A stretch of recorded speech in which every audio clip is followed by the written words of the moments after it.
Senhoras e senhores, começa agora mais um For Talk, isso mesmo, esse programa que está cada vez mais interessante. Comigo, Vitor Sarro, e ela, a mulher do gogó de ouro, Marina Mantega. Você falou gogó de ouro porque eu tô sem... Canta um pouquinho pra gente aí, mano. Não quero cantar não, tá muito feio. Tá esquisita a voz. Tá horrível. Tá horrível. Tá feio, né? Tá. Melhor você falar mais hoje do que eu. Não, mas vai que vai, isso é muito bom. Não tem nada pra garganta, uma benalete pra enganar a sua garganta. Não vai adiantar em nada, mas só pra falar que você tá tentando. Não.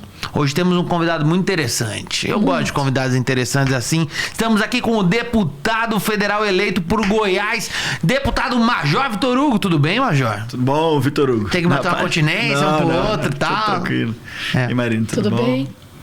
Major, que legal que você tá aqui. Você foi um cara... É um cara controverso aí na mídia, né? Muitos gostam, muitos odeiam. E eu acho que é isso que tá acontecendo com a política, né? Ou as pessoas gostam, ou as pessoas odeiam. Não tem mais aquele meio termo, né? É verdade. Apoiar ou não alguém, algum candidato, seja ele de direita ou esquerda, é um carimbo automático para algumas pessoas te amarem e para algumas te odiarem. Como que você tá lidando com isso? Já que você é militar, não tem isso, né? Na área militar, tipo, as pessoas não te odeiam, assim, na política já é mais delicado. Bom, mas quem decide entrar pra política tem que estar disposto a isso, né? A saber que vai ter um pessoal que vai pensar diferente de você. Sim. E essa galera vai te criticar. Quando eu vejo assim nas minhas redes sociais, pessoas me criticando pelos posicionamentos e tal, eu acho normal. E eu sei que é a maioria que é do lado de lá, da esquerda. Eu me preocupo quando eu vejo alguém do meu campo me criticando. Aí eu vou aprofundar na crítica para entender se eu estou realmente errado ou não. Às vezes tem situações também que merecem um esclarecimento maior. Por exemplo, a gente votou o aperfeiçoamento da lei de improbidade administrativa. Sim. Uhum. Muita gente ficou naquele discurso assim, não, vai acabar com a punição dos maus, dos corruptos e tal. E nós votamos a favor. A maioria, inclusive, da base do governo votou a favor. O presidente Bolsonaro foi lá defender, porque tem muita gente também que é responsabilizada sem ser culpado. O cara, às vezes, ele quer tomar uma atitude, por exemplo, que tirar...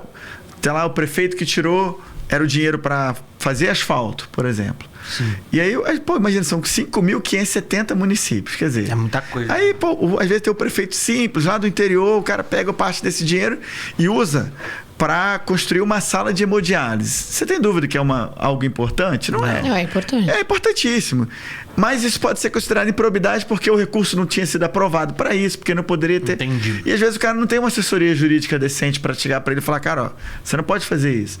Então, os aperfeiçoamentos, por exemplo, da lei de improbidade administrativa, que era algo realmente polêmico por causa das versões que foram criadas, era uma coisa que eu vi muitas críticas do pessoal de direita mesmo, falando, mas como é que vocês estão votando a favor disso e tal? E não tem conhecimento, não né? Tem essa base. mas a gente esclareceu muito na época, o próprio presidente veio a público para falar sobre isso, né? Ninguém revogou nenhum crime, ou seja, se alguém foi corrupto, tem crime de corrupção, Sim. passivo ou ativo, ele vai ser punido. Agora, a improbidade administrativa, que não é um crime, né, propriamente dito, tem que ser algo usado com muita parcimônia, porque senão você inviabiliza os gestores de gerirem, né? De construir algo, né? A política toda é muito delicada, né? Por exemplo, a gente viu lá o Bolsonaro discursando na ONU e ele falou, né? Estamos aí há 2 anos sem corrupção. O senhor acredita que realmente o governo como um todo, não tô falando de tudo, tá? Não tô falando da direita nem de esquerda, como um todo, está há 2 anos sem corrupção? Mas eu entendo quando o presidente fala isso, ele quer dizer no nível dele, que é o mais alto nível, no nível dos ministros. A gente não teve realmente nenhum problema, como a gente via no passado. A gente viu momentos em que, eu estava vendo lá, acho que no governo da Dilma, 6 ministros foram demitidos numa mesma tacada, assim, na mesma semana. Todo mundo com suspeita, com problemas. E isso não aconteceu no governo Bolsonaro. Nenhum ministro foi demitido porque houve uma pressão sobre corrupção. Houve pressões políticas, pandemia, críticas e tal. Agora, corrupção... Agora você dizer assim, e eu acho que não foi a intenção do presidente, né, dizer não há corrupção no governo como um todo, não vai nem dizer governo, no Estado brasileiro, é claro que tem. É difícil, né? Mas nós temos as ferramentas, né, para coibir. Tem a CGU, tem lá o ministro Wagner, que tem trabalhado muito, né? Tem os outros órgãos de controle todos que estão a postos, é uma artilharia para impedir que o mal feito prospere. Agora, não é generalizado como era no passado, essa é a questão. O Moro, que era uma grande aposta do Bolsonaro, por que você acha que ele saiu, na real? Marina, na real, o ego dele era maior do que ele em si, entendeu? Ele deixou subir a cabeça. Pô, eu lembro, eu fui líder do governo 1 ano e 7 meses, então a minha função era, mesmo como deputado de primeiro mandato, era articular as pautas do governo. Um fato que me deixou assim muito... Foi até quando eu perdi a ilusão em torno dele. Bem antes dos fatos. Quando a gente, no começo do governo, decidiu apresentar a reforma da Previdência, o presidente decidiu, era algo arriscado, porque foi a reforma mais profunda que o Brasil fez em décadas. Vários presidentes tentaram e não conseguiram fazer uma reforma tão profunda. Então, assim, o capital político que o governo ia investir nisso era muito grande. Não dava para ter uma outra reforma estruturante tramitando ao lado. Difícil. E aí o Moro colocou uma pressão muito forte na época, nos bastidores ali, para que o presidente apresentasse o pacote anticrime. Bom, o presidente resolveu apresentar. Os líderes, através do Rodrigo Maia, chegaram para mim e falaram assim, nós votamos... podemos votar na semana que vem, se o governo quiser, o pacote anticrime, à exceção da prisão em segunda instância. A prisão em segunda instância a gente acha que tem que vir para o PEC, né, para uma proposta de emenda à Constituição, porque a Constituição diz que nenhum culpado pode ser preso, não sei o quê, na visão deles, né, ninguém pode ser considerado culpado antes do trânsito em julgado. Então aí, me pareceu, para um governo que não tinha base naquele momento, um acordo viável, por 95%. Sim. Fui eu lá, como líder do governo, conversar com o Moro. Falei, o acordo foi... a proposta de acordo foi essa, mas o que eles querem é que você venha a público e diga, o parlamento topa aprovar 95%, né? Os 5% que faltam, que é a segunda instância, nós vamos enviar uma PEC... Era só a segunda instância que faltava? Só a segunda instância. E eles iam aprovar como estava, 95%, idêntico como o governo tinha mandado. O Moro olhou para mim e falou assim, não, eu não topo, porque o desgaste político de abandonar a pauta anticorrupção vai cair no meu colo. Aí naquele momento eu falei assim, cara, ele não está preocupado com o país, está preocupado com o desgaste político dele. Porque na Câmara e no Senado, você aprovar 95% de qualquer coisa... É muita coisa. E se você está numa situação de desvantagem... E ali você como tinha nós estávamos, até a própria oposição, né? A própria oposição. Isso aconteceu, Marina. Ele não topou, eu voltei e disse que não toparia. O Rodrigo criou um grupo de trabalho que ficou meses discutindo. No final, não aprovou a prisão em segunda instância, que nós queríamos, e aprovou o pacote anticrime, todo desfigurado, inclui lá juízes de garantias e tudo mais. Então, assim, por isso que eu digo que o ego dele... E quando aconteceu o problema depois... Eu pergunto isso porque ele foi uma grande aposta de vocês. Eu lembro que na época, né? Ele era uma grande aposta. E é engraçado porque o Moro, ele é o primeiro caso da pessoa que se queimou com a esquerda e com a direita, né? Porque ele era visto como o cara que salvou o Brasil, que era o cara... Mas eu vou dizer, de um lado, quando ele era juiz, ele tomou grandes decisões e tal. Eu lembro, eu era estudante de Direito, no começo ali da Lava Jato, e eu lia todas as sentenças dele, depois os acordos condenatórios, e ficava inspirado naquilo ali. Né? Vou falar, cara, realmente alguém agora está tendo coragem de enfrentar os poderosos e tal. Embora eu lesse também, e visse também de juristas renomados, muitas críticas, né? Que agora estão acabando vindo à tona nas decisões. Eu discordo de muitas decisões do Supremo que estão invalidando, né, o que foi feito, mas tem muita gente séria também que critica a maneira como foi feito por ele. Né? Então, assim, ele contribuiu quando ele era juiz, mas quando ele virou ministro, na minha opinião, ele deixou subir a cabeça e contaminou muito do trabalho que ele fez. Por isso que hoje ele está queimado, realmente. Virou uma celebridade, né? Você acha que há alguma chance de ele vir tentar ser presidente da República? Bom, essa vai ser uma decisão muito dele, assim, né? Mas eu ouvi falar aí que às vezes vocês que estão lá escutam, né? Não, mas o que eu tenho ouvido é que ele... Bom, ouvido não, ali na imprensa, né? Que ele talvez estivesse pensando em vir para o Senado. né, que ele não deve estar avaliando que o presidente está forte, ele não vai querer ir no embate com o presidente para perder. E, de repente, se ele vier na próxima, quando o cenário vai estar mais aberto, né? Tá muito perto essa eleição. Na verdade, eu acho que está mais perto da eleição do que o Natal desse ano. Não, tá muito perto, assim, e as pessoas já estão muito... Quem já vai votar já sabe que vai votar. Não tenha nada que aconteça nesse um ano, eu acredito que vai fazer alguém mudar de opinião. E você acha que a briga é essa mesmo, é Lula e Bolsonaro? Eu acho. Acho que não vai ter... Tem esse pessoal querendo fazer terceira via. É porque tem uma meiuca ali que não quer votar em nenhum dos dois, né? E que é muita coisa. Ou um desses dois conquista esses votos de meiuca, ou vem uma terceira via. Eu acho assim, né? Quando chegar lá no primeiro turno, sei lá, vamos colocar aqui, 15% dos votos se diluam entre essa terceira via que quer se viabilizar. Mas eles não conseguem juntar em um nome só, porque tem vaidade demais ali entre eles. Cada um quer... E mesmo assim, 15% acho que não é suficiente para colocar um deles no segundo turno. Não. Então, vai ficar entre o presidente Bolsonaro e o Lula. E eu acho que a maioria da população brasileira não vai embarcar nessa de novo, na minha opinião. Né? Eles fizeram um governo muito ruim, quebraram as nossas estatais, financiavam ditaduras comunistas. Tá muito polarizado, deputado. Eu acho que, pelo que a gente vê aqui, o que a gente ouve, o que a gente lê, o que a gente conversa com as pessoas, é muito indefinido. Assim, a esquerda tem certeza que o Lula ganha, a direita tem certeza que o Bolsonaro ganha. Mas uma coisa que pra mim é uma incógnita muito grande, porque o Brasil é muito grande. Isso é um grande problema. Eu sempre comparo com Portugal, por exemplo. Portugal são 10 bilhões de habitantes. Então, é óbvio, é muito difícil gerir um país. A gente tá numa bolha, gente. Mas a gente tem muita gente. O que acontece do lado do governo de vocês, do lado direito, se porventura o Lula ganha? Vai ser uma coisa pacífica essa entrega? Não, se ele ganhar, lógico que vai ser. Só que ele não vai ganhar.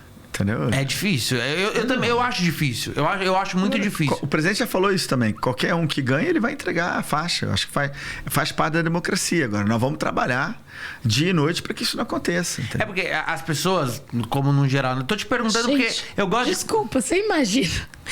Você imagina que engraçado. Desculpa.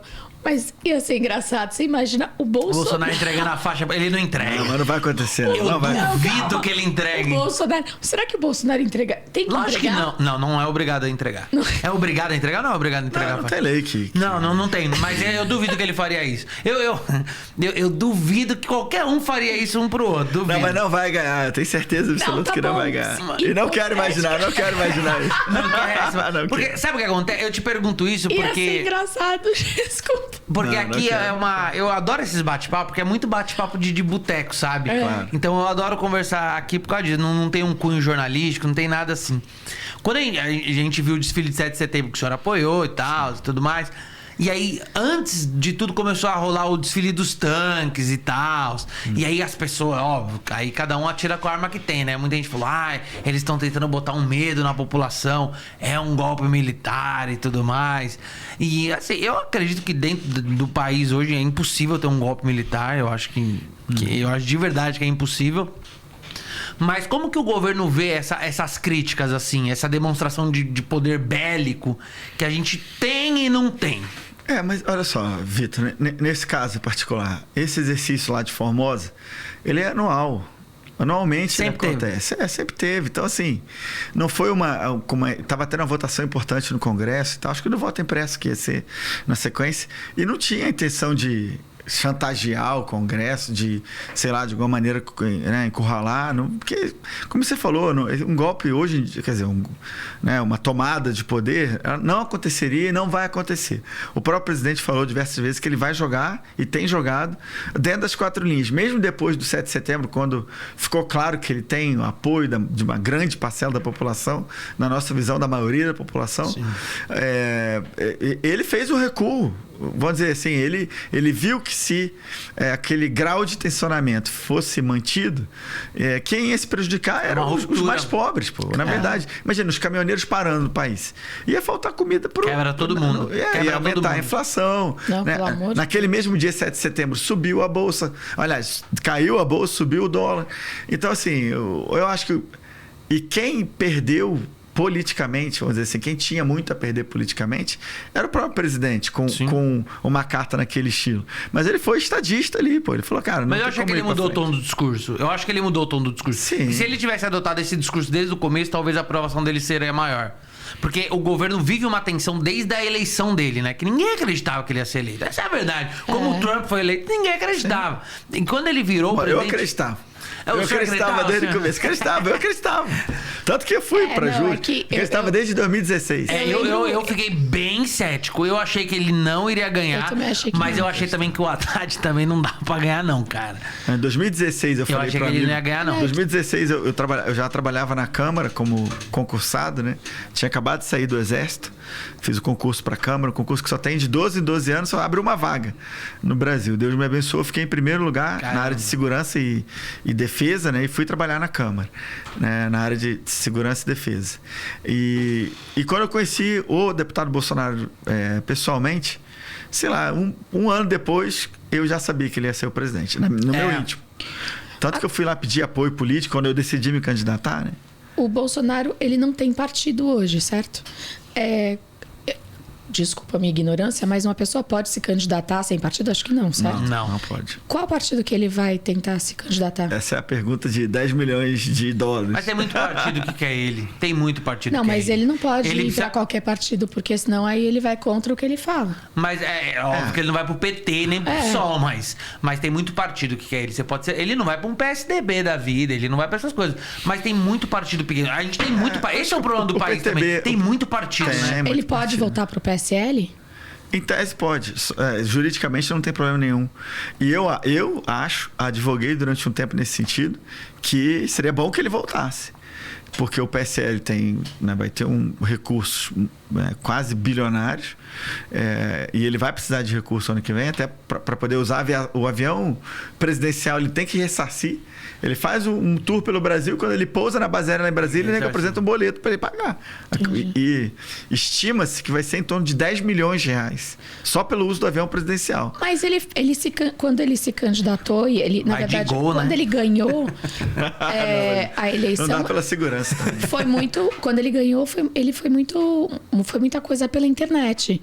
Teoricamente, ele não fez tantas visitas, enfim, ele também tomou a facada. Você ele acha tem público. Que ele precisa mesmo, rodar o país? Não, mas eu acho que ele precisa, Marina, até porque a situação agora é outra, né? Ele tem um governo, ele tem um legado a ser defendido, né? A mídia tradicional não mostra todos os feitos do governo.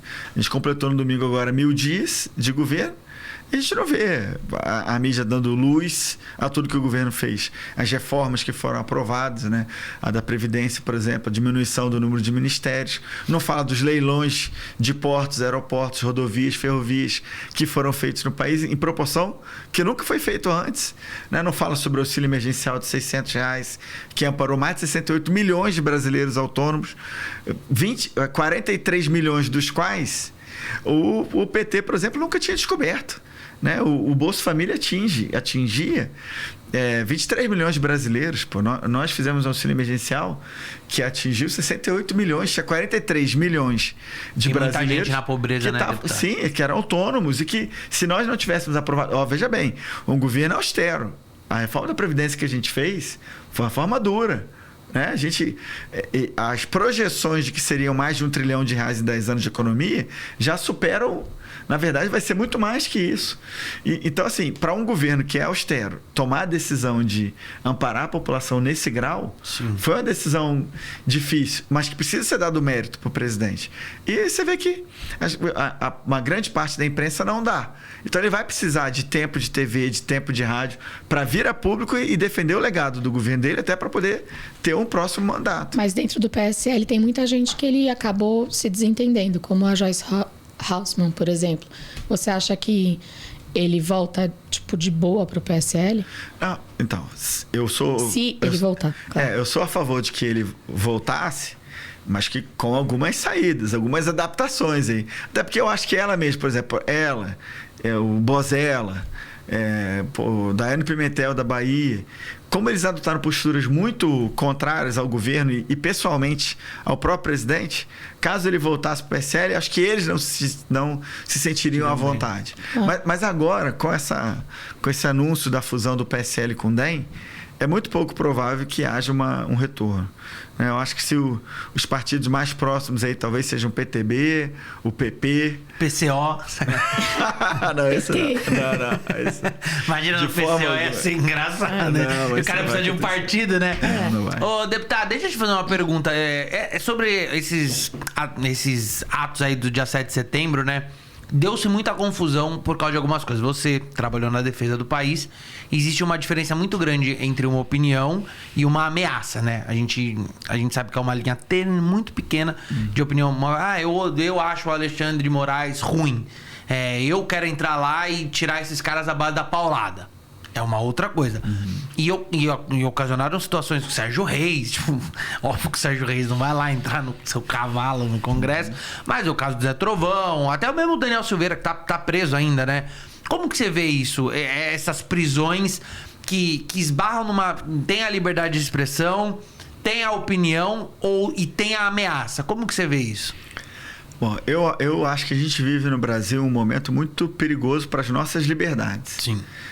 Você vê, um deputado federal ser preso no curso do mandato pela fala, não importa, a gente pode até discordar do que ele falou e tal. Só que a Constituição diz que o deputado federal e o senador são invioláveis. A palavra inviolável é uma palavra muito forte. Sim. Né? Não está falando que é fechado, blindado, não. Estamos falando que é inviolável. É algo que não pode ser relativizado. E é inviolável por opiniões, palavras e votos, civil e penalmente. Então, quando o Supremo ele relativiza isso, ele enfraquece a representatividade popular. É como se uma parcela da população que efetivamente é crítica em relação ao Supremo perdesse voz. E, de outro lado, tem uma outra imunidade que os deputados e senadores têm, e a prerrogativa que não é minha, pessoal, a Constituição nos dá para que a gente possa representar, que é a imunidade formal. Um deputado e um senador só podem ser presos em flagrante de crime inafiançável. Bom, se o deputado é inviolável, não é crime. Já começa por aí. Se, para ser inafiançável, a Constituição diz quais são os crimes inafiançáveis. Sim. Tem uma lista lá. Matei alguém. Não, é isso. Então, né? Matei ainda você tem fiança. Tem? Então, alguns... Se eu matar alguém, tem fiança. Os crimes que são inafiançáveis, depende, só se for um crime hediondo. Então, por exemplo, crimes hediondos... Matar alguém é hediondo, gente. Não, mas... Depende. É legítima defesa, você pode uma reação... Tá. Terrorismo racismo ações de grupos armados contra a democracia tráfico de entorpecentes. Esses são os crimes inafiançáveis. Então, é flagrante. E o flagrante, não havia flagrante também. Sim. Porque a analogia que foi feita foi assim, se como o vídeo está rolando na internet, o crime virou permanente, está no eterno flagrante. Sim. Isso também é fragilizar demais. Eles queriam prender ele. Eles queriam prender. E o tal da inafiançabilidade foi reconhecida porque... olha a analogia que foi feita. Não, como não cabe a prisão preventiva, ou melhor, como na prisão preventiva não cabe fiança, então, presentes as condições da preventiva, o crime se torna inafiançável. Então, assim, ele tornou todo o Código Penal brasileiro, quando presentes as condições para preventiva, inafiançável, quando na verdade a Constituição não fala isso. Mas por que só ele está preso, você acha? Então, eu acho que é porque tem uma galera que falou basicamente as mesmas coisas, né? Então, na verdade, a prisão dele está errada. Essa prisão, ela é inconstitucional, ela é ilegal. Se for ver, a lei na qual se baseava a prisão dele, que é a Lei de Segurança Nacional, foi revogada pelo próprio parlamento. Nós revogamos a lei, contra o meu voto até. Sim. Né? Nós não queríamos revogar. Mas a esquerda e o centro quiseram, revogaram, o presidente sancionou, mas vetou alguns dispositivos da lei. Inclusive, nós vamos apreciar essa semana aí os vetos, e nós vamos votar pela manutenção dos vetos, mas é muito provável que seja derrubado. Mas o fato é que o crime pelo qual ele foi preso, mesmo preventivamente, não existe mais. Sim. Então era para ele ter sido libertado de imediato. Né? A gente está até... O PTB fez um pedido, a Constituição permite que partidos políticos apresentem pedidos para a Câmara para que suste o andamento do processo, para que ele responda só no próximo mandato. E aí o PTB apresentou esse pedido em favor do Daniel e nós estamos pedindo para que o Lira paute esse pedido. Né? Por que eles não querem soltar o Daniel? Tem algum porquê ou é uma só política mesmo? Aí é difícil, né? Eu não sei. É um bode expiatório. A gente tem conversado com os advogados dele, né? E eles dizem que, e é o que me parece, eu sou advogado também, né? Eu tenho a impressão de que juridicamente o que eles poderiam fazer, eles já fizeram, eles impetraram mais de 30 habeas corpus. Fizeram todos os recursos possíveis. Assim, já não é mais jurídico, entendeu? É uma questão... até política em grande medida. Uma coisa que você, deputado, militar, eu acho os militares uma coisa muito incrível, assim, né? Você vê, existe uma honestidade muito grande vindo dos militares. Há muito tempo se fala da honestidade dos militares. De contrapartida, cada vez mais a gente vê crescendo os casos de milícia, a corrupção dentro da polícia, né? O que está acontecendo dentro dos militares, seja nas instâncias polícia, exército, marinha aeronáutica, o porquê que está entrando essa corrupção dentro se era um lugar tão fechado e tão honesto? Bom, Vitor, eu discordo que esteja entrando corrupção nas forças. Eu sou filho de oficial da Marinha de Guerra e sou militar da reserva do Exército Brasileiro. Minha irmã é do Exército também. Eu acho assim que as Forças Armadas em particular e as polícias também são o que sempre foram. Agora, vai haver desvios? Vai. Como existe qualquer instituição que são franca e largamente combatidos dentro das forças, entendeu? Agora, no caso das polícias, quando há milícia e tudo mais, também existe o combate, né? Vamos dizer assim, as ações internas para se combater isso. Agora, eu discordo que as forças tenham ficado mais lenientes com a corrupção. Acho que não. Acho que não. Por que você quis sair... você antes era militar. Uhum. Por que você quis virar político? Marina, eu entrei pro Exército por vocação. Assim, eu tinha 16 anos quando eu fiz a prova para a escola preparatória aqui em São Paulo, em Campinas. Né?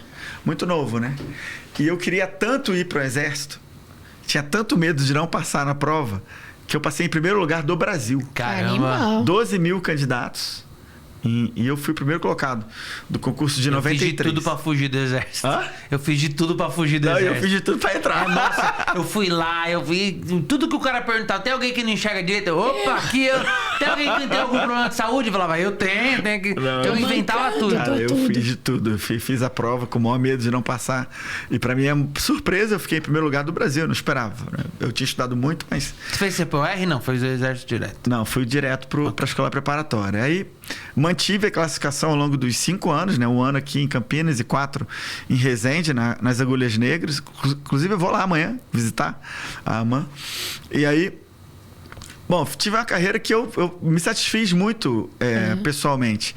Eu fui das operações especiais do Exército, comandei o destacamento contra terrorismo, saltava de paraquedas na fronteira. Devia ser muito legal. Eu fiz... que o Brasil é um país também tranquilo, né? A gente não vive em guerra FBI. com ninguém. A gente brigou com o Paraguai. Você vai na vassoura, você bate nos caras. Não, mas eu vou dizer que tem muitas... Não teve uma guerra no período que eu fiquei no Exército.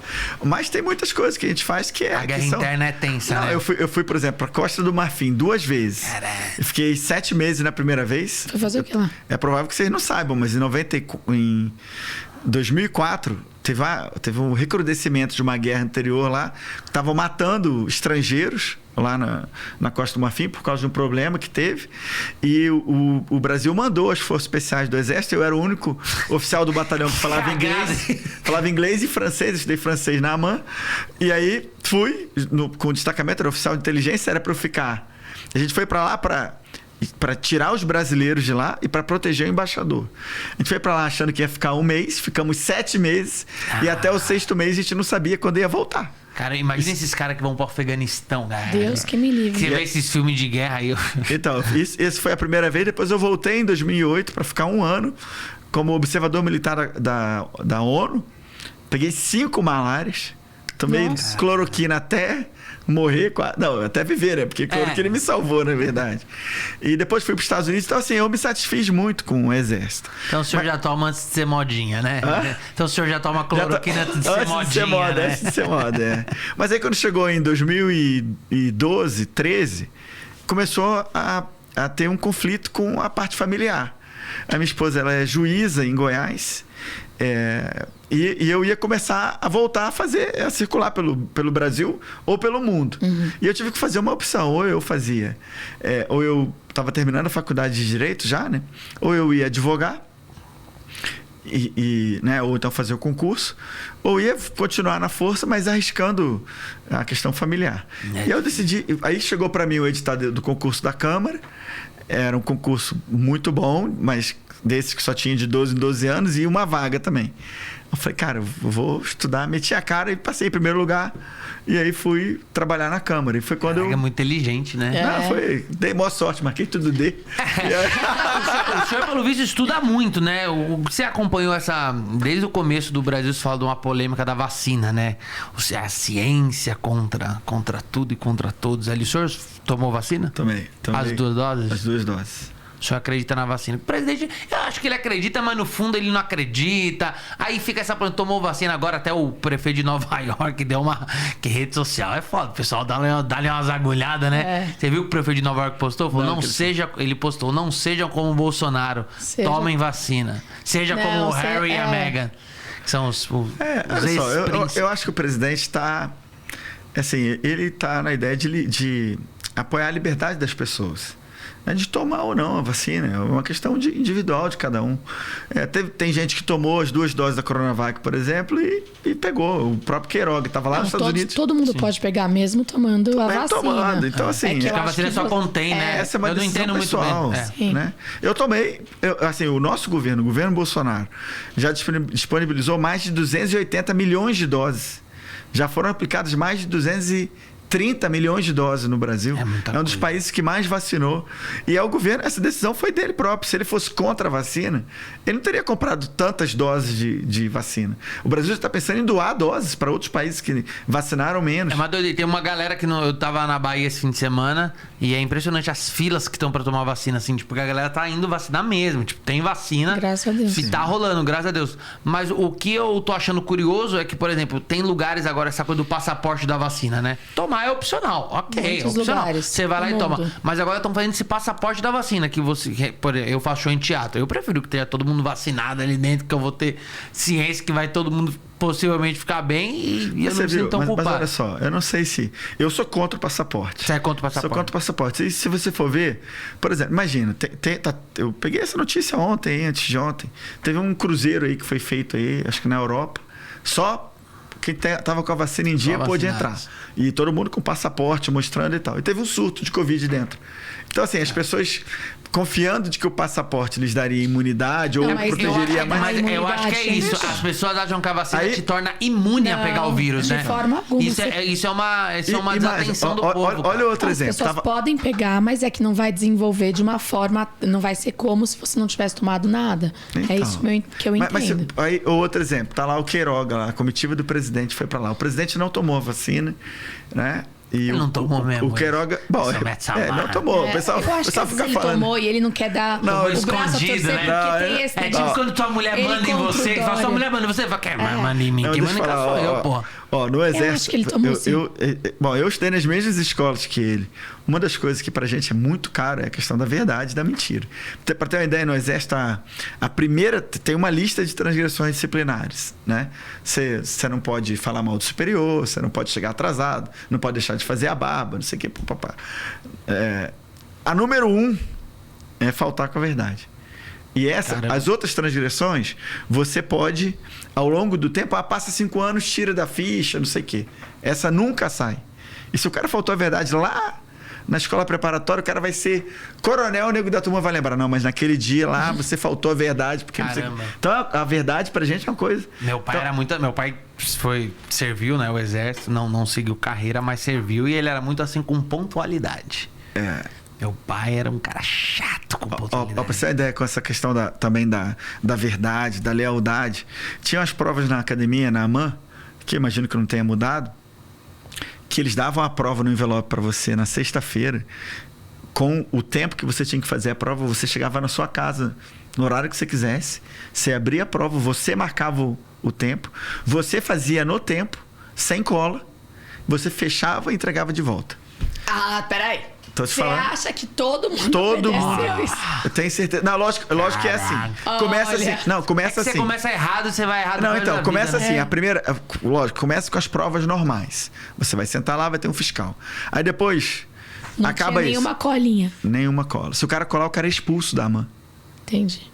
Aí, mas tem gente que não é tão inteligente quanto você, né? Aí fudeu. Mas aí não, mas tem também uma curva de Gauss lá. Assim. Tipo assim, imagina, o cara só tira 2. Naquela prova que ele levou pra casa ele tirou 10. O cara fala, pô, ninguém é otário também lá. Mas eu digo assim, mas é um costume. É um adestramento também. Sim. Moral, vamos dizer. Sim. Porque o cara começa assim, ó, vamos fazer a prova normal no salão com fiscalização. É o primeiro estágio.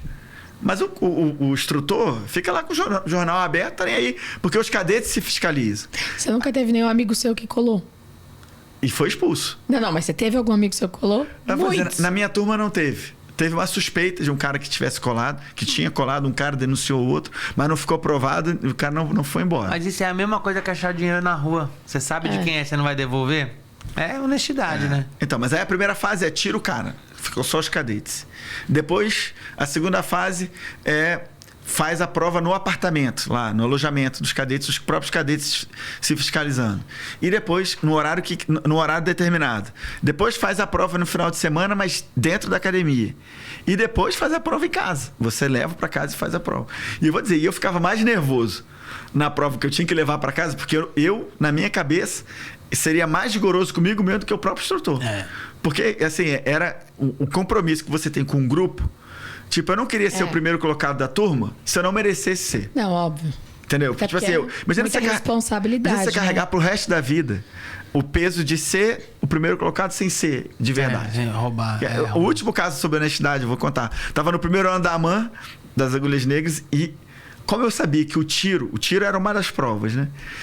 Mas, pô, para todas as outras provas você podia estudar o que você quisesse. O tiro você só podia treinar no momento que o cara te desse a munição para treinar o armamento e tal. Então, não era uma coisa livre.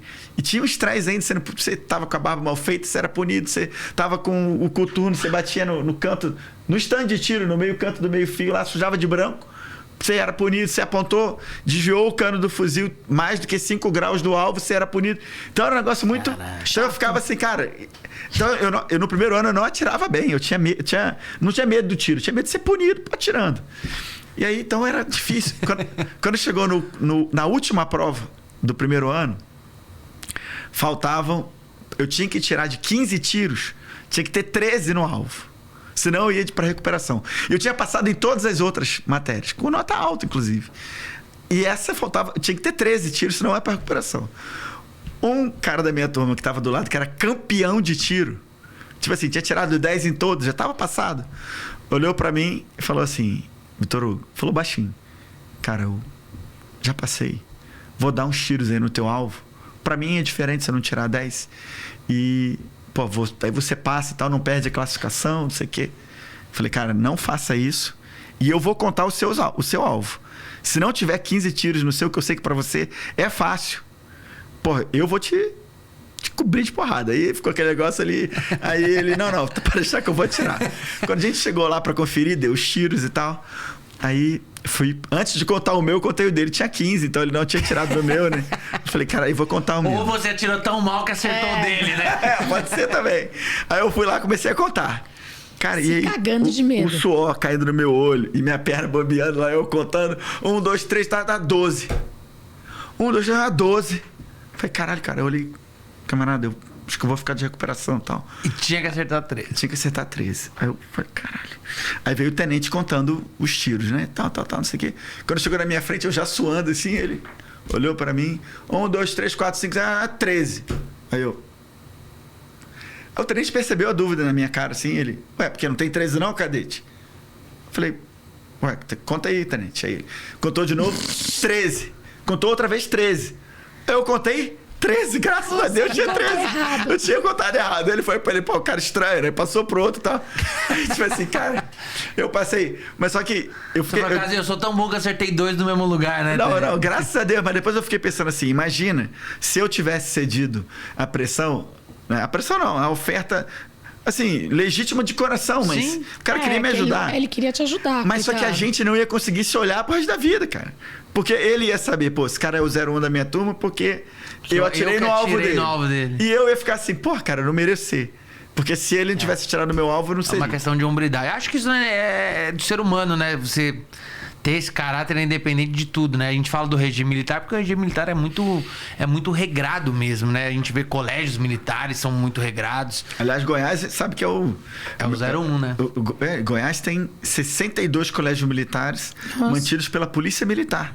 64 mil jovens e adolescentes e crianças mantidos. E eu vou pegar agora, tenho o concorde já do comandante da Força Aérea, vou pegar os primeiros colocados de cada colégio militar e vou levar para a Academia da Força Aérea aqui em Pirassununga. Caramba. Vão para Anápolis, vão embarcar no KC-390, vão passar dia 4 e dia 5 de novembro aqui. Que demais. Pô, eles vão pirar, né? Vão que motiva eles. Cara, eu tô adorando o papo de verdade. Tô te achando muito lúcido, né? A gente vê o povo muito histeria, né? Você é calmo, você é tranquilo. O que você avalia do governo? A gente vê que o governo em si, em pesquisas, que óbvio, a gente não tem controle se são verdades ou não, mas a gente vê que existe uma aprovação e existe uma rejeição. O que falta pro governo Bolsonaro decolar? Para realmente ter uma aprovação maior do que uma rejeição. Porque, a princípio, os números, né? A gente tá vindo de uma pandemia realmente, né? O famoso fica em casa, depois da economia a gente vê. Ninguém espera depois, né? Sempre a cobrança agora, o dólar tá alto, a bolsa cai. Uma coisa. O que falta para ter essa virada e o governo decolar? Bom, primeiro, assim, eu não confio nessas pesquisas. Acho que ninguém confia. Né? Ninguém confia. Você vê, as pesquisas em 2018 diziam, não, o deputado, o Bolsonaro não vai decolar. Aí ele decolou, não, vai desidratar. Aí ele não desidratou, não passa do primeiro turno. Não, passou, não, no segundo turno ele vai perder. Ganhou. Então eu não confio em pesquisa aqui. Não confio. Sim. E quando eu vou com o presidente, ele foi em Goiás o mês passado 3 vezes. Goiás foi o estado que ele mais foi ao longo desse período. Foi 18 vezes no meu estado. Então, e o que eu vejo lá são as pessoas apaixonadas por ele. Vão atrás dele, uma paixão que não existe em nenhuma outra figura pública no Brasil hoje. Né? Então, eu acho que o governo fez muita coisa boa ao longo desses 1000 dias que foram completados agora no domingo. Aprovou a reforma da Previdência, liberdade econômica, aprovou o acordo de Alcântara, que estava mais de 20 anos parados na Câmara dos Deputados. Aprovou depois, quando veio a pandemia, aprovou a PEC emergencial, aprovou a ajuda a estados e municípios, preservou os empregos com programas sérios, as empresas também, né? Fez auxílio emergencial, está com um programa grande aí de privatização de ativos da infraestrutura, né? Ferrovias, rodovias, aeroportos, portos, né? Avançou em várias áreas. Tem coisas a melhorar? Claro que tem. Se for avaliar a questão da comunicação do governo, eu acho que precisa melhorar a comunicação. Né? Você tem alguma crítica construtiva sem ser a comunicação em relação ao governo? Não, eu acho... Ou vocês acham que, nesses anos vocês acertaram em tudo? Tem alguma coisa que você acha que poderia ter sido feita e não foi feita? Eu não vou dar essa munição pra oposição, não. Mas eu acho, assim, que a comunicação... Acertar tudo é muito difícil, né? Acertar e errar é normal. É normal. O que eu percebo é que muitas vezes, se alguém que faz de conta que gosta do Bolsonaro, vem com alguma crítica, geralmente ele não gosta de receber crítica. Eu acho que ele não é muito chegado, não. Mas ninguém gosta também. É óbvio que não, mas quando você vem com uma crítica construtiva, falando de boa, eu acho que ele poderia escutar. Você tem alguma crítica construtiva ao governo Bolsonaro? Quando eu fui líder do governo, eu tinha um contato quase que diário com ele. No começo era até diário. Ele durante os primeiros 6, 8 meses de governo, ele fazia uma reunião de 8 às 9, antes de começar as agendas dele, com um grupo pequeno. Aí o general Heleno, o general Santos Santos Cruz. Eu participava muito mais como aprendiz, né? Porque eu não era político antes, estava lá para, sei lá, pelo menos entender mais ou menos como funcionava e as dificuldades do executivo. E eu vi o presidente recebendo as críticas com muita tranquilidade. Ele pedia para que houvesse críticas, para que houvesse... Mas é claro que eu não jamais... Porque eu sou governo, claro, e ainda mais quando eu era líder do governo, eu não podia fazer nenhuma crítica pública. Né? Acho que não cabia. E como não cabe... Hoje, o ambiente está tão conflagrado que qualquer crítica pública que alguém próximo ao presidente faça, vai ser utilizado pela oposição como sendo um dissidente e tudo mais. Mas é lógico que no dia a dia a gente conversa com o presidente. Gente, porque é normal, gente, acertar e errar. Não, mas é o que ele estava falando. Eu acho que o principal ponto para mim do governo é a comunicação, que é de fato muito ruim. Eu já falei aqui várias vezes, veio Carla Zambelli, veio uma galera aqui, eu já falei, tinha que tirar ele daquele cercadinho de manhã, tinha que proibir aquele cercadinho de gente ficar ali pra ele passar direto, não dar atenção pra ninguém, só trabalhar. Proibir de falar no Twitter, escrever no Twitter. Proibir de falar, tira a senha dos filhos, tira todo mundo. Eu tiraria todas as senhas. Só trabalha lá mas deixa eu falar, mas a minha opinião também, lógico que todo mundo pode discordar. O problema não é que ele se comunica nas redes sociais, o problema é que não se comunica nos veículos de massa. Entendeu? Assim, o contato pelas redes, eu acho que é inovador. Pô. Eu sinto, quando eu vou com o presidente por aí, que as pessoas percebem ele como alguém do dia a dia. Tipo assim, acompanha muito ele, tem um engajamento bom. Em rede social é impressionante.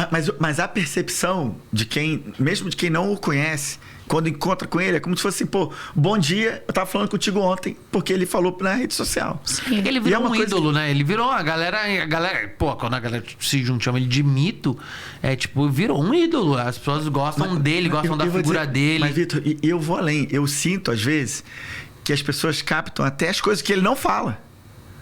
Entendeu? Tem vezes que eu que estou ali próximo por causa da política, porque fui líder do governo e tal, tem coisas que eu percebo e falo assim, caramba, isso aí é uma sinuca de bico e tal, para ele, por exemplo. E aí ele comunica de uma maneira sem falar exatamente, sem expor os personagens e tal, e depois ele vai na rua e as pessoas perceberam aquilo e captaram. Sim. E eu falo assim, cara, como é que... É um tipo de comunicação, de entrosamento, de conexão que ele tem com as pessoas que nenhum outro político tem, entendeu? Porque as pessoas perceberam nele espontaneidade, sinceridade. Aí, gera crítica? Gera. Você ser você mesmo. Né? Ele joga com a população, né? As coisas que ele fala, muita gente fala que, mas... Eu falei, pô, mas não tem como ele parar de falar muita coisa, né? Às vezes, se trabalha bonitinho, você consegue fazer um bom governo. Aí as pessoas falam, pô, mas ele foi eleito falando desse jeito, né? E não só presidente da República, ele foi eleito 7 vezes deputado federal, sendo desse 28 jeito. anos. Pô, você não vai mudar um cara que, na idade que ele tem, com a experiência política que ele tem, ele não vai deixar de ser. E ainda bem que não muda, entendeu? Porque, você vê, os outros presidentes eram todos tão distantes, né? A gente parecia assim, cara, um pedestal e tal.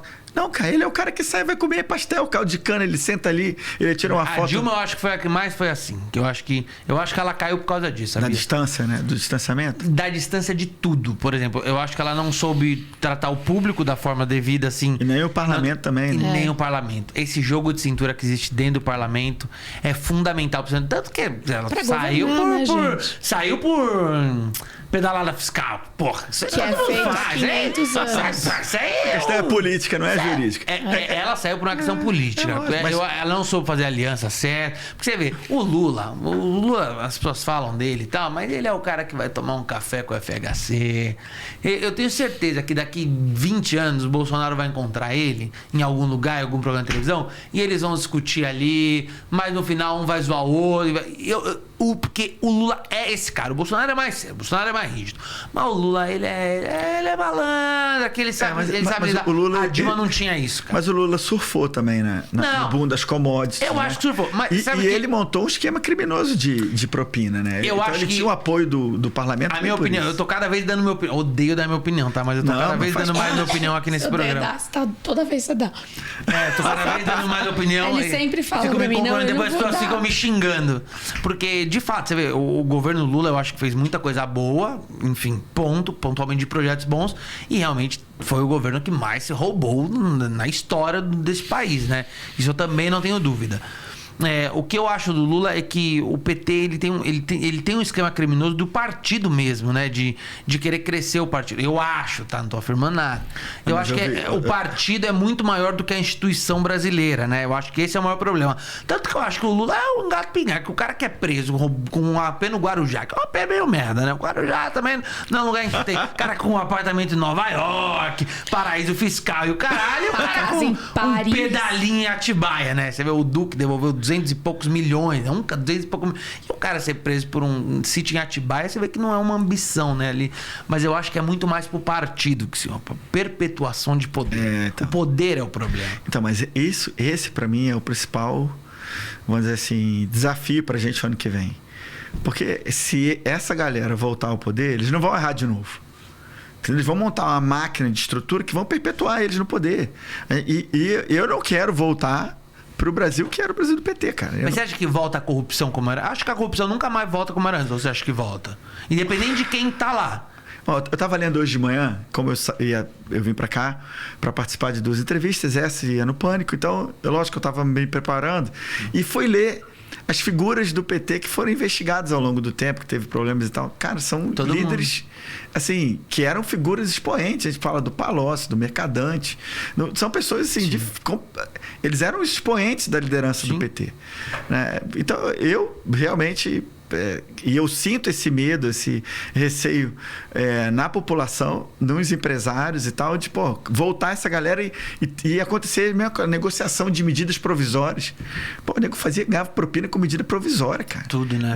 Tudo virava dinheiro. Eu lembro que teve um problema no começo do nosso governo, e quando eu era da liderança do governo, porque eu postei no grupo do PSL uma imagem da Dilma carregando um saco de dinheiro e entrando no Congresso. E aí o Rodrigo Maia, que fez um grande desserviço para o país quando era o presidente da Câmara, se sentiu ofendidinho. Eu publiquei no grupo interno do PSL e querendo dizer para as pessoas assim, nós temos que mudar essa imagem do parlamento, nós temos que fazer uma legislatura que seja diferente, porque as pessoas não tenham essa imagem da gente. Eu falei isso antes, postei essa imagem em outros, era uma charge, e depois fiz as ressalvas de novo embaixo. Ainda assim, o Rodrigo Maia, o mimadinho do Rodrigo Maia, foi lá, me bloqueou no WhatsApp. Ficou uns 3 semanas bloqueado. Escola, né? Vai ser uma escola. Não, é escola, cara. Escolinha do professor Raimundo. Aí depois fomos na reunião de líderes lá e participou da reunião de líderes e tal. Quando chegou no final, ele foi lá e quis dar um sermãozinho, como se fosse o... E aí eu respondi, ele não estava fazendo mais reunião de líderes na Câmara, fazia só na casa dele, com os líderes parceirinhos dele. Entendeu? O que era, lógico, antirregimental e tudo mais. Aí a gente brigou lá e saiu manchete. Rodrigo Maia rompe com o líder do governo. Eu falei, cara, e agora, né? Porque existe essa coisa do governo, realmente. O governo precisa mudar essa imagem, tá? Qualquer governo, direito que é o deputado bandido, é o deputado ladrão, é todo mundo rouba, a rachadinha é muito normal. Mas isso aí todo mundo faz. Isso aí a gente ouve a cada 5 conversas, a gente ouve em 12. Infelizmente. É surreal. O que a gente pode esperar do governo, que é caso o Bolsonaro ganhe, que pra realmente mudar, pra gente tentar uma retomada, baixar esse dólar, subir nossa moeda, porque tá tudo muito desvalorizado. Eu realmente não entendo desse mercado. Eu não sei se é por causa de uma pandemia, se não é por causa da pandemia, mas a real é que estamos sendo desvalorizados. Sim, a moeda brasileira está sendo desvalorizada. A moeda foi muito desvalorizada. Não, mas a pandemia, lógico, contribuiu. Desvalorizou o mundo inteiro. Não tem a menor dúvida. E nós estamos menos na China. E nós estamos na trilha correta. Né? Tipo assim, nós fizemos uma reforma da Previdência, estamos discutindo agora fizemos parte, na Câmara pelo menos, parte de uma reforma tributária que diz respeito ao imposto de renda, né? Estamos avançando na reforma administrativa, né? Nós estamos indo na trilha correta, fizemos a autonomia do Banco Central. Qual presidente da República no passado, né, desde que foi criado há 4 décadas atrás, abriu mão de poder de controlar o Banco Central? Porque é um risco para o presidente, porque um presidente do Banco Central autônomo, como o nosso agora ele sobe a taxa de juros para controlar a inflação e a imagem do governo fica pior. Né? E o presidente não tem nada que fazer, porque o cara tem mandato. Né? O banco é autônomo agora. E os outros presidentes, ninguém topou. Com medo de, vou dar independência para esses caras, como é que eu vou ficar na mão deles depois? Então, assim, o presidente, e se for ver também nível de descentralização de recursos, o nosso governo foi o governo que mais descentralizou recursos, né? Que passou recursos não só para os parlamentares, para enviar para as bases, para resolver problemas, mas também direto para estados e municípios. Então, assim, eu acho que o governo está fazendo certo. Se comunicasse melhor, a gente ia melhor. Sobre a questão do parlamento que você falou, é importante falar isso, que tem muita coisa que precisa melhorar, é lógico.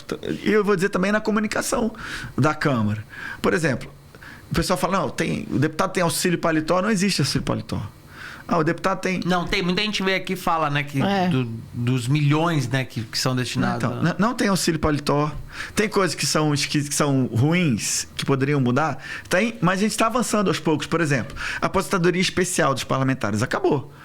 Quem entrou nessa legislatura pôde optar. Eu optei para não ter. Se eu tivesse optado para ter, daqui a 5 anos e meio eu poderia me aposentar com o salário integral de deputado. Caralho. Imagina. Mas eu optei por não. Eu optei por não aderir ao programa, e por causa disso eu vou me aposentar, sei lá, 15 anos depois. Então, foi uma opção. Mas eu abri mão também de auxílio moradia, abri mão de apartamento funcional, abri mão de auxílio mudança de R$33 mil no começo da legislatura. Eu acho que isso faz toda a diferença, sabia? O Arthur do MBL... Mas a pessoa pode, né? O Arthur do MBL veio aqui, né? Que imagino que você deve odiar ele também. Mas o Arthur veio aqui, ele tava tentando explicar pra gente, né? Os gastos que as pessoas têm e como podem ser utilizados, né? Isso precisa ser revisto, né, deputado? Agora, isso sim. É uma coisa Esse, por exemplo, auxílio mudança. Por que eu não pedi? Porque eu tenho casa em Brasília. Não precisa. Então eu não ia mudar. Como é que eu ia pedir auxílio mudança? Eu não ia mudar. Agora, para o deputado que mora no Amazonas e está vindo, é justo e necessário que ele tenha. Sim. Claro. Agora, o cara está sendo reeleito. O cara que é reeleito não pode ter auxílio mudança, porque ele já está morando lá em Brasília. Como é que ele vai sair do mesmo lugar? Então, mas isso já foi mudado, não tem mais para reeleição. O auxílio moradia e o apartamento funcional, porque também tenho casa em Brasília, não faz sentido eu pedir. E a aposentadoria especial, embora fosse um direito, porque estava na lei e tal, sim, eu achava que era imoral. Entendeu? Eu achava que era assim, cara, não vou fazer. Mas o senhor tem uma outra visão, tá? Tô adorando conversar com o senhor, porque é uma visão diferente. Porque as pessoas não veem isso, né? A gente vê o deputado que gasta, tipo, em jantar. Vou jantar, paga um jantar. Não, isso aqui era uma reunião de... Não tem esse controle, O que eu faço? Por exemplo, a gente pode pedir ressarcimento de almoço ou de janta. Se eu for num restaurante caro, é porque eu quero ir. Eu pago com o meu dinheiro. Não tenho coragem de pedir ressarcimento. Agora, se for até 60, 70, 80 reais, e for no dia a dia que eu... Não no sábado e domingo. Sim. No dia que eu vou lá, tô na Câmara, trabalhando e vou almoçar. É isso, mas faz parte. Tudo bem, ok. Agora, se eu decidir, não, eu tô na Câmara trabalhando, mas não, hoje eu quero comer... sei lá o quê. Figueira Rubaiá. Aí eu vou pagar. No Pia. Aí eu vou pagar, eu não tenho coragem de pedir. Né? Mas eu acho também, em contrapartida, por exemplo, tem lá, um deputado tem R$111 mil por mês para contratar pessoas, para pagar salário de pessoas. Né? É lógico que eu não pego o salário de volta de ninguém, não tem rachadinho, não existe isso. Mas eu contrato, sim, as melhores pessoas que eu puder. Claro. E a quantidade suficiente para eu ter um mandato correto. Sim. Porque não adianta também falar, não, eu vou economizar esse dinheiro, mas também não vou fazer nada para a população. O que adianta? Nada. Um deputado sem assessoria, ele não faz. Eu sou concursado da Câmara, sou consultor legislativo e tal, mas não dá. Ou você é político ou você é técnico. Você tem alguma ambição sem ser deputado federal? Agora... Me apertou, tá me apertando. Presidente, né? O que você quer ser daqui? Daqui 12 anos você vai ver que ele vai vir como presidente. O que você quer ser daqui 12 anos? Mas seria um bom presidente, sabia? Com toda a honestidade do mundo, seria um bom presidente. Muito honesto, ideias bons, lúcido, vacinado, né? O que eu quero de verdade? Assim, o sonho de qualquer político é crescer continuamente. Então, crescer seria senador, depois presidente da República. Não, eu quero crescer. É difícil falar isso. Não, você sabe, pode falar, vai. O que você quer ser daqui Não, eu 10, acho que 12 anos? Eu vou responder essa Não, pergunta. deixa ele responder. Eu quero capa da UOL, vai. Não, eu quero crescer. No exército eu aprendi assim, que o aspirante, o cadete, tem um pincelzinho bem pequenininho, que ele consegue resolver problemas pequenos. Aí o coronel tem um pincel maior, ele consegue resolver, né, problemas maiores. O general tem uma... Eu ia falar a Lava Jato inteira. Só uma coisa, eu não vejo problema nenhum em a pessoa pensar pra frente. Porque você quer ser sempre melhor. E aí, desculpa, eu não seria deputada de nada, porque eu não gosto. Mas assim, se eu começo como deputada federal, eu ia querer pro Senado pra depois ser presidente. Isso é uma coisa óbvia. Não você óbvio. Não, claro que é. Imagina ele, primeiro lugar dos lugares, primeiro lugar de tudo. Então, primeiro lugar vai de tudo. ser o 01 do Brasil, daqui uns anos. Você quer ser 01 do Brasil? Eu quero crescer, Marina, eu quero crescer. Ele quer ser mas é isso, cara. Todo mundo quer ser presidente, né? Mas eu acho que tem todo um potencial, porque você não tem um cabresto político, né? Isso é muito legal. Eu acho que a gente não conversou com ninguém de direita aqui assim, que não tem esse cabresto, consegue falar abertamente sobre tudo, sabe que existem os erros da direita, sabe que existem os erros da esquerda. Que é normal. Todo mundo que vem aqui, a gente entrevista um pouco dos dois lados, né? Então, pega um pessoal da direita muito radical, como o Nicolas Ferreira, por exemplo. Radical. E pega a galera da esquerda, bem radical, como a menina do PSOL. Como que é o nome da menina do PSOL? Esqueci, me perdoe, menina do PSOL. A Isa Pena. A Isa Pena veio aqui também, que já é um outro lado também, né? Uma outra moeda. Então, eu achei muito lustro. Eu tô satisfeito. Não sei se o senhor quer falar de algum assunto.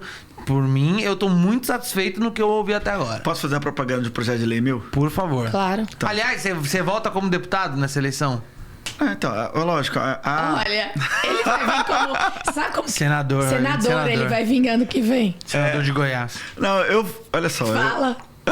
Tá me apertando. Ó, a capa da Globo.com, Paulinha. Não, eu venho... Minha linha de ação principal é vir como federal de novo. Tem certeza? Porque, não, olha só, a eleição de senador ano que vem, a eleição complicada, é uma vaga só. Né? E eu não fui vereador, não fui deputado estadual, não fui prefeito, cara. Essa é a minha primeira eleição e eu fui deputado federal já. Então, mas você pode conseguir? Ainda mais com o apoio do Bolsonaro. Então, vamos ver. Você tá eleito pelo Goiás, né? E quem tá vindo de senador do Goiás? Então, as pessoas falam aí, tem o delegado Valdir, que foi um deputado federal bem votado 2 vezes. Tem o Henrique Meirelles, que pode ir, ele é de lá. Esquece. Tem o Alexandre Baldi, que é secretário aqui e é de lá de Goiás. É uma briga boa. Então, tem gente... Pra entrar uma briga boa. Ele é o presidente do PP lá. O Bolsonaro iria apoiar quem? Você? Cara, então, nós temos que esperar ele definir. Olha só, a gente não tem partido político. Tem nem partido, o cara não tem partido. Então, Ele eu não posso. Dele. Imagina se eu falasse assim, não, eu sou pré-candidato ao Senado. Sabe qual é a próxima pergunta que você vai fazer? Por qual partido? Aí eu não tenho partido ainda. Você já comeu um pãozão com leite condensado com o presidente? Então, já comi. Você gostou. O pãozinho com leite condensado é bom demais. Leite condensado? Eu comi a vida inteira. Aí o Bolsonaro postou uma foto lá que ele gosta de comer pão com leite condensado. Vocês estão de brincadeira comigo. É gostoso depois demais, o pessoal usou ele, que, que o governo federal tinha comprado não sei quantos milhões. Mas assim, o governo, né? Pô, como um todo. Mas é que era ele, né? Aí ele ficou zoando que ele tinha um poço de leite condensado embaixo do Alvorada. Eu entendi, né? Pra toda a Força Armada e tal. Então, mas eu acho que é isso a falta de comunicação. Demora-se muito pra responder, né? As críticas. Mas enfim, eleição ano que vem. A gente não sabe o que vai acontecer. A gente espera que aconteça o melhor pro Brasil, como brasileiro que sou, o melhor para o Brasil. Entrando direito ou esquerda, que o Brasil vá para frente. Mas deixa eu falar do meu projeto. O projeto, por favor. É bem rapidinho. Não, tem todo o tempo que você quiser, de verdade. Tem um projeto de lei que eu escrevi com base na minha experiência no contra-terrorismo do Exército. Eu fiquei, dos 21 anos que eu fiquei no Exército, 10 eu fiquei nas Forças Especiais e especificamente no contra-terrorismo. Quando eu fui fazer a faculdade de Direito, eu fiz vestibular para a Federal de Goiás, fiz 4 anos, o Exército mandou de volta para o Rio, acabei terminando na Federal do Rio, a faculdade de Direito. E aí, eu tinha algumas preocupações. Quando eu era o operador, o cara que estava com o fuzil ali na ponta da linha e tal, saltando de paraquedas, não sei o quê.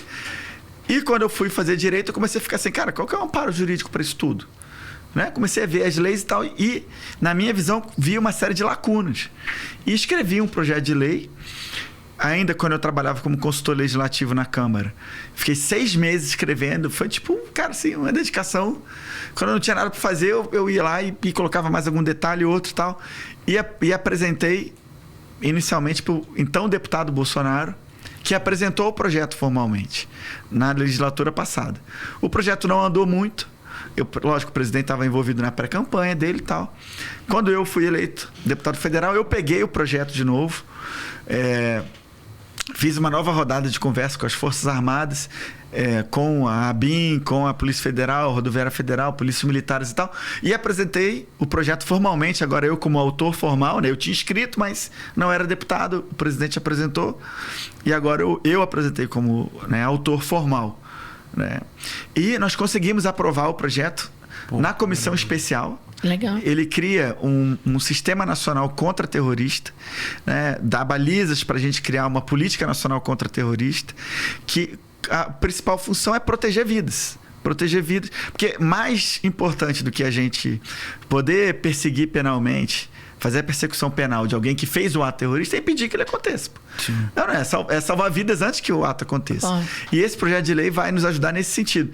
Está sendo muito criticado aí porque a oposição está dizendo, não, o Vitor Hugo quer criar a Gestapo do Bolsonaro. Está criando uma agência paralela. E não tem nada a ver. Se você ler o projeto, vocês vão ver que não tem nada que ataque movimento social. Não muda nem o tipo, nem a descrição do crime de terrorismo é mudado, porque eu até queria mudar. Mas não nesse projeto, que eu sei que ia ser bem polêmico. Eu quis sair da polêmica assim. Vamos proteger as vidas dos brasileiros, depois a gente discute o tipo penal. E agora nós estamos na luta aí. O projeto de lei é o 1595/2019. Quem está nos assistindo aí, nem quiser pesquisar no Google e tal. O relator foi o deputado Sanderson, do Rio Grande do Sul. Ele aperfeiçoou ainda mais o texto na conversa com os deputados, com as entidades. E nós vamos brigar aí para levar esse projeto para o plenário da Câmara, onde eu espero ter, né, sucesso. O bom de aprovar na comissão especial é que ele não pode ser arquivado mais. Porque sempre vai para debaixo da, né? Então não vai ser arquivado. Vamos supor que o Lira não queira pautar. Tudo bem, vai chegar algum presidente da Câmara algum dia que eu vou convencer para que ele paute, entendeu? Entendi. Isso é muito bom. Última pergunta só, que você falou de terrorismo, eu fiquei curioso de saber. Eu acredito que por ser militar você é a favor do porte de armas, tudo mais com exames psicológicos, psicotécnicos e toda estrutura. Mas nos Estados Unidos, por exemplo, em alguns estados é permitido o porte de armas, é muito fácil você ter acesso a uma compra de arma, é muito fácil.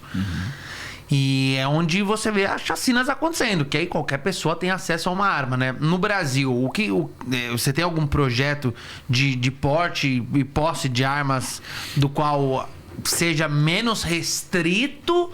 As pessoas com responsabilidade. Porque lá você compra na padaria. Você vai na padaria e fala, eu queria 10 pães e uma Glock. Eu morei lá 7 meses fazendo um curso lá. E realmente, eu ia é assustador, não é? É meio assustador, não é? Não, eu achava bom. Mas é lógico que... O problema é quando é um louco que pega. Mas então, o que eu defendo? Se o cara não é bandido, ou seja, não tem antecedente criminal, se ele não é louco, ou seja, tem um exame psicotécnico dizendo que o cara tá nas suas faculdades mentais, ok.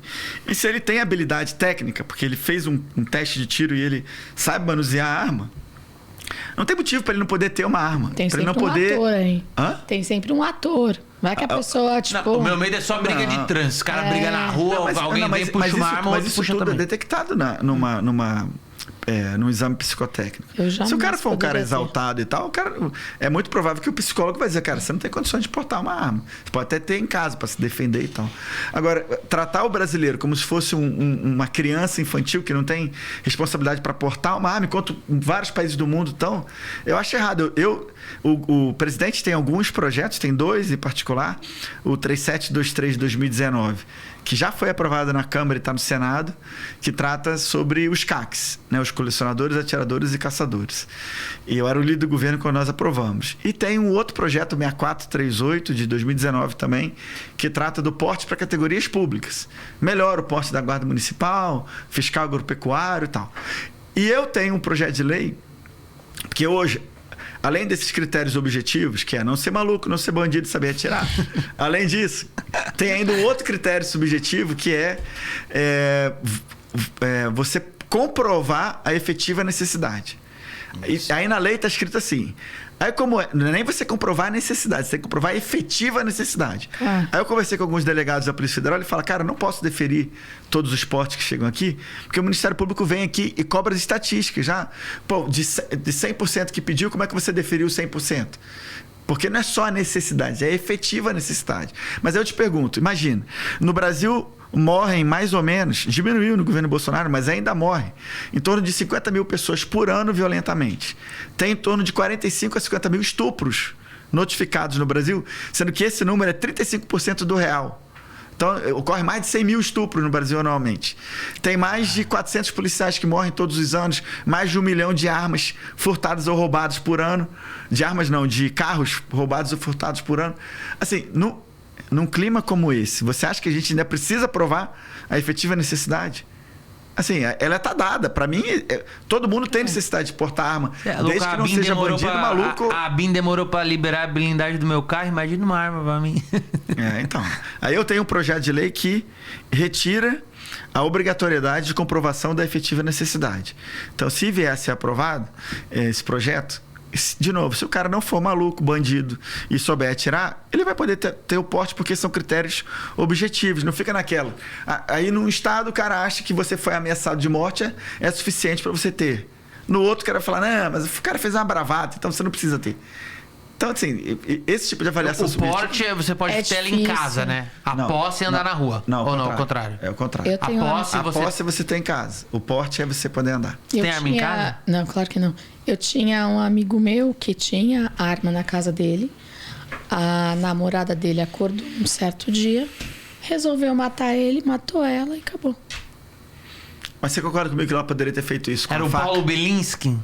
Não. Que aconteceu isso? Você concorda comigo, Marina, que ela poderia ter feito isso com uma faca, ela poderia ter feito isso com veneno, ela poderia ter feito isso com carro. É uma pessoa que estava louca, né? Mas, então, a arma, ela é um instrumento. Quem vai... Você pode matar uma pessoa com notebook. Você pode bater nela com notebook. É que você fica às vezes... Olha só, deputado, vou te falar uma coisa aqui.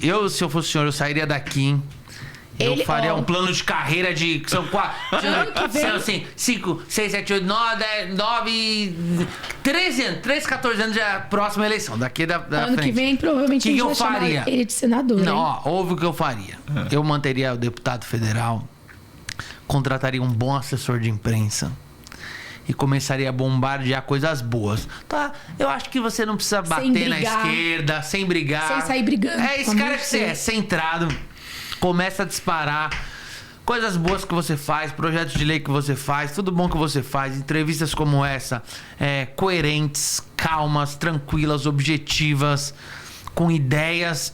E daqui uns 12 anos, eu acho que já dá pra ver como presidente. Porque aí você vem essa como federal, aí você vem outra como senador, aí o senador faz um bom trabalho, marketing crescendo, presidência. E vai no Super Pop. As pessoas que vão lá. E vai no Super Pop. Tem que ir no Super Pop, ratinho, essa galera. O Super Pop é o aval que você um dia vai ser presidente.